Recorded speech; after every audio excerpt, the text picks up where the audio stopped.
नमस्कार, टीडीएम सफलता चैनल में एक बार फिर आप सभी का स्वागत है। आज की इस वीडियो में कक्षा 8 गणित एनसीईआरटी पैटर्न पर आधारित न्यू सिलेबस के अनुसार आप इस गणित के फर्स्ट चैप्टर अध्याय 1 परमेय संख्याएं रेशनल नंबर्स, तो इस में आपने दो भाग में आपने इसके पूरे विस्तार से आपने क्रम विनिमय, संवृत और साहचर के नियमों को समझा। अब आज इस वीडियो में आप उदाहरण 1 के प्रश्न को हल करेंगे।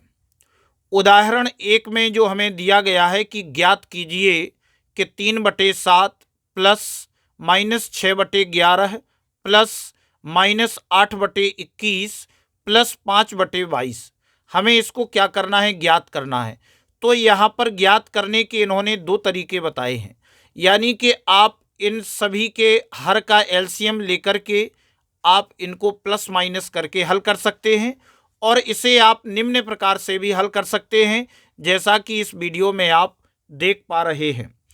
तो यहाँ पर आप देखेंगे कि चूंकि हम इस अध्याय में साहचर्य और क्रम विनिमयता के नियमों का हम उपयोग करके ही प्रश्नों को हल करें तो ज़्यादा अच्छा होगा, और इसके हल करने से हमें काफ़ी सरलता होगी। तो देखते हैं कि इस उदाहरण को हम किस प्रकार से हल करेंगे। तो पहला उदाहरण आप देख रहे हैं जो हमें संख्याएं दी गई हैं। तो देखो, इसमें सबसे पहले हमें क्या करना है कि हमें इसे हल करने के लिए सबसे पहले आप देखेंगे कि यहाँ 3/7 है और यहाँ पर 8/21 है, यानी कि 7 और 21 का एलसीएम लेने में और 11 और 22 का एलसीएम लेने में बड़ी सरलता होगी। तो हम क्या करेंगे, और सभी संख्याएं हमें प्लस के रूप में दी गई हैं, तो सबसे पहले हम जो नियम लगाएंगे वह लगाएंगे क्रम विनिमय नियम से। तो क्रम विनिमय में हम क्या करेंगे कि इनका क्रम चेंज कर देंगे, यानी कि 3/7 प्लस -8/21 प्लस -6/11 प्लस 5/22। तो हमने इस लाइन में क्या किया, सबसे पहले क्रम विनिमय किया। अब आगे हम देखते हैं कि इनको जब हम एक ग्रुप बना करके रखते हैं, क्योंकि हमें अलग अलग दोनों को हल करना है, तो 3/7 और इसका हमने जब सरल किया, इसमें आप ध्यान देंगे कि कोष्ठक के बाहर अगर प्लस का चिन्ह लगा है तो अंदर का चिन्ह वही रहता है, लेकिन अगर कोष्ठक के बाहर माइनस का चिन्ह लगा है तो अंदर का चिन्ह बदल जाता है। तो यहाँ पर प्लस है तो ज्यों का त्यों आएगा -8/21, और इसके बाद प्लस यहाँ पर -6/11 प्लस 5/22। तो ये हमने किस नियम से किया, इस साहचर्य नियम से हमने इनका ग्रुप बना लिया। अब आगे हम इन्हें सरल करते हैं। 7 और 21 का एलसीएम 21 आया, 7 एकम 7, 7 × 21, यानी 7 × 21 3 आ गया, और 3 का अंश 3 में गुणा करेंगे, 3 × 9 माइनस 21 एकम 21, 1 और 8 में गुणा करेंगे, 8 एकम 8। अब इसके बाद प्लस इधर सरल करते हैं, 11 22 का एलसीएम 22, 11 दूनी 22 2 और 2 छक्के 12, 6 दूनी 12 -12 और प्लस 22 एकम 22 और 5 एकम 5। अब इन्हें आगे सरल करते हैं तो देखते हैं कि 9 में से जब 8 माइनस करेंगे तो यहाँ पर हमें 1 प्राप्त होता है, 1/21 और प्लस, और यहाँ पर हम देखते हैं कि -12 और 5, तो -12 और 5, तो 12 में से हमने 5 घटाए तो माइनस के 7/22। अब इसके बाद हम इन दोनों को सरल करेंगे तो 1/21 और ये आपका आ गया -22/7। चूंकि कोष्ठक के बाहर प्लस है तो अंदर का चिन्ह वही रहेगा। अब हम 21 और 22 का एलसीएम लेंगे तो हमें 462 प्राप्त होगा। 21 से भाग देंगे तो 22 आएगा, 22 एकम 22 और माइनस 22 से भाग देंगे इसमें तो हमें 21 प्राप्त होगा। 21 का गुणा 7 एकम 7 और 7 दूनी 14। अब इसके बाद हम 22 को घटा देंगे तो -125/462। इस प्रकार से यह हमारा उत्तर हो जाएगा, यह इस उदाहरण का हल होगा। तो आप इस प्रकार से इस पहले उदाहरण को हल करेंगे। अब हम उदाहरण दूसरा देखते हैं। ज्ञात कीजिए -4/5 गुणा 3/7 गुणा 15/16 गुणा -14/9। अब इसको यहाँ पर इस प्रकार से हल किया गया है, 1/2 आया, और इसे निम्न प्रकार से भी हम क्रम विनिमय और साहचर्यता के नियम से भी इसे हम हल कर सकते हैं। तो कॉपी में हम किस प्रकार से हल करेंगे इसे हम देखते हैं। अब दूसरे उदाहरण का हल हम देखते हैं कि यहाँ पर आप ध्यान देंगे किस प्रकार से हल करेंगे। -4/5 गुणा 3/7, तो यहाँ पर तो कुछ नहीं, सरल होगा, 15/16 और 14/9। तो आप देखेंगे कि यदि इसके साथ हम इसको रख लें गुणा, गुणा में तो सभी दिए हैं, तो क्या होगा कि 5 से 15 कट जाएगा, 4 से 16 कट जाएगा, 3 से आपका 9 कट जाएगा, 7 से 14 कट जाएगा। तो हम यहाँ पर एक सबसे पहले नियम लगाएंगे क्रम विनिमयता, यानी क्रम विनिमय नियम से। तो बराबर -4/5 गुणा जे हो जाएगा 15/16 गुणा 3/7 गुणा -14/9। तो किस नियम से हमने किया? ये हो गया आपका क्रम विनिमय नियम से। अब इसे हम क्या करेंगे, ग्रुप, इन दोनों का ग्रुप बना लेंगे। -4/5 गुणा 15/16 का एक ग्रुप बना लिया और गुणा 3/7 गुणा -14/9। तो ये हो गया साहचर्य नियम से। अब हम आगे देखते हैं, इनको सरल करेंगे तो आप देखेंगे कि 5 एकम 5 और 5 ती 15, 4 एकम 4 और 4 चौके 16, यानी ऊपर आपका 1 है तो ये हो जाएगा -3 एकम 3 और इधर 1 का गुणा 4 में करेंगे, 4 एकम 4 गुणा। अब इधर भी सरल करें तो 3 एकम 3 और ये आपका 3 तरका 9 और 7 एकम 7 और 7 दूनी 14, तो ये हो जाएगा माइनस का 2 एकम 2 और ये हो जाएगा 3 एकम 3। अब आगे इसे सरल करेंगे तो ये और भी काट देंगे। अब आपका ये 3 से 3 कट जाएगा और 2 से आपका ये 2 दूनी 4, तो ऊपर माइनस माइनस का गुणा करेंगे तो +1 एकम 1 और ये आपका 2 एकम 2, तो हमारा उत्तर क्या आ जाएगा 1/2। तो अब आप इस उदाहरण दूसरे को इस प्रकार से हल कर पाएंगे जैसे कि आप देख रहे हैं।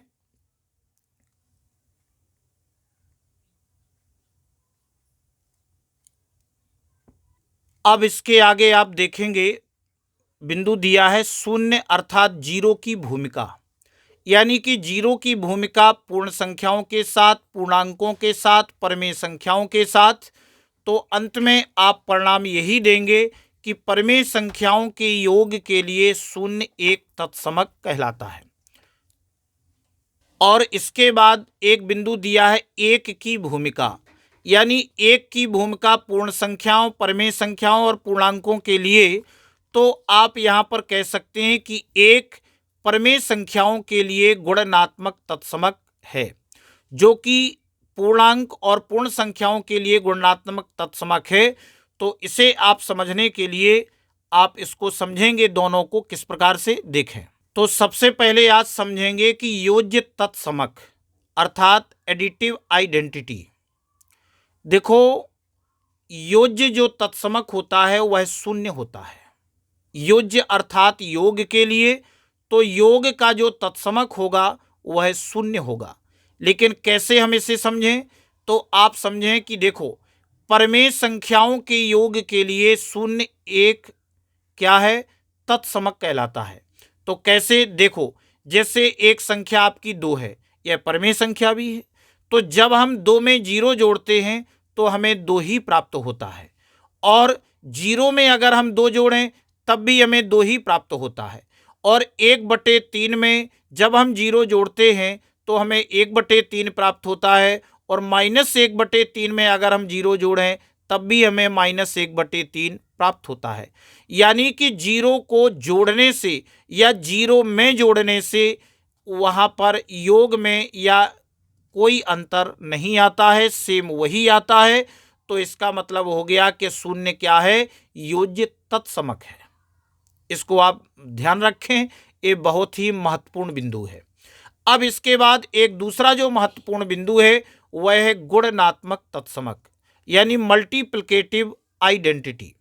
यानी जो गुणनात्मक तत्समक होता है वह होता है 1, यानी गुणाकरण। देखो, जोड़ने के लिए 0, यानी 0 को आप जोड़ेंगे तो वही प्राप्त होगा, लेकिन जब बात गुणनात्मक तत्समक की आती है तो गुणा करने के लिए हमें 1 का प्रयोग करना होता है, यानी 1 का गुणा आप किसी में भी करो वही आएगा। जैसे यहाँ पर लिखा भी है कि एक परमेय संख्याओं के लिए गुणनात्मक तत्समक है।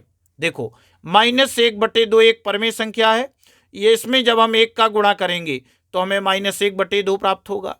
लेकिन जब हम 1 में अगर हम -1/2 का गुणा करते हैं तब भी हमें -1/2 प्राप्त होता है। तो इसका अर्थ ये हो गया कि अगर हम 1 का गुणा किसी भी संख्या में करें तो हमें वही प्राप्त होगा। तो एक क्या हो गया? गुणनात्मक तत्समक, यानी एक गुणात्मक तत्समक हो गया। लेकिन अब इसके आगे अगर हम बात प्रतिलोम की करें, ध्यान देना ये भी महत्वपूर्ण बिंदु है। योज्य प्रतिलोम यानी जोड़ने के लिए योज्य प्रतिलोम अर्थात एडिटिव इनवर्स यानी -VE, यानी जो योज्य प्रतिलोम होगा वह -भी होगा। यानी कि जैसे हम कहें कि 1/4 का योज्य प्रतिलोम तो -1/4 होगा। प्रतिलोम में यानी कि हमें उसका उल्टा करना है, अगर प्लस है तो माइनस कर देंगे, माइनस है तो हम प्लस कर देंगे, ये कहलाएगा योज्य प्रतिलोम। यानी 1/4 का योज्य प्रतिलोम -1/4, और अगर -2/5 का योज्य प्रतिलोम तो 2/5। समझ गए? यानी अगर हमें किसी भी संख्या का अगर हमें योज्य प्रतिलोम निकालना है तो हम केवल उसका प्लस और माइनस चेंज करते हैं। यानी कि अगर प्लस की है तो वह माइनस की हो जाएगी, माइनस की है तो वह प्लस की हो जाएगी।